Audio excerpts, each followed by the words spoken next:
Hello all, BowTieSecurityGuy here. Wanted to talk to you all about dealing with behavior problems as a leader.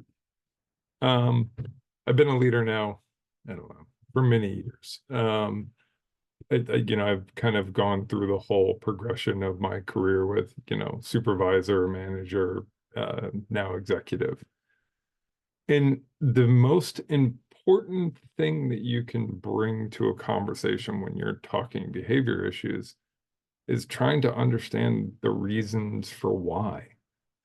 A lot of times you'll have a top performer, so to speak, and that's been, crushing it for years, then all of a sudden they just, they're having multiple issues, they're making multiple mistakes, things of that nature. Um, and I've worked for different types of leaders. I've had ones that, will yell at you. I've had ones that'll kind of, hit you with a bunch of numbers and get all upset. And then I've had the most effective leaders who simply come and ask, is everything okay?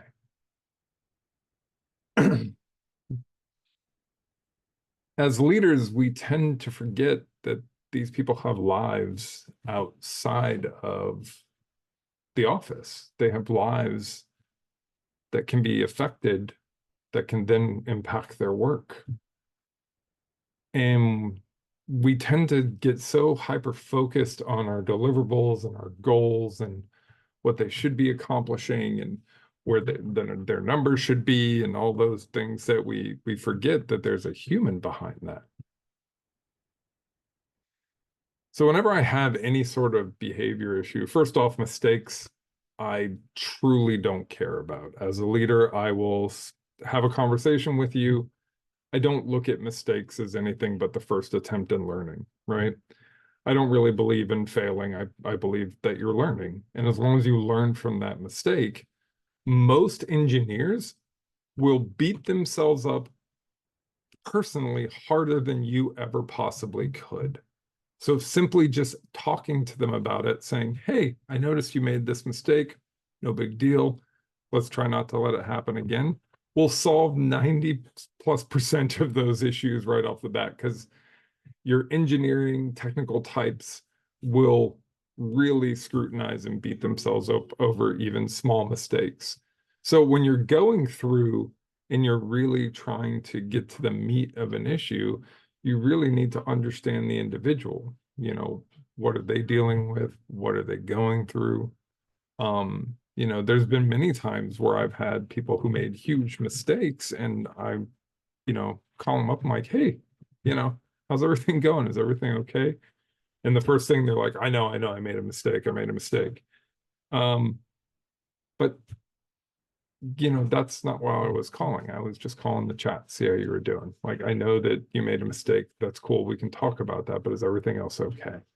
And many times you'll find out that it's not okay. They're going through a divorce. They just had a loss. They're dealing with their kid who's being a complete jerk. Their best friend, called them a name. Being a leader is a part-time therapist too, many times. So having empathy is one of the most key characteristics you can do as a leader and really increasing your emotional intelligence and understanding people and really getting to the bottom of the whys will really, really help you kind of grow your team, grow their comfort in you and working with you, and also will overall make it a better place to work. No one likes being yelled at. No one likes being kind of beat up and, constantly told they're not good enough. That's not how you motivate people. The job is to you can be a boss by just yelling at people, but to be a leader, you need to inspire. And to inspire, you need to be inspiring. And the way you do that is by empathy, really focusing on the person, the individual, what motivates them, what demotivates them, what gets them excited.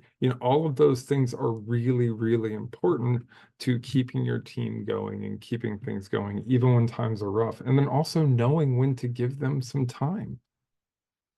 A lot of us are salaried employees. We put in a ton of hours. We put in a ton of work. So if we're having a rough day, don't be afraid to tell your teammate to go take an hour, go take 2 hours.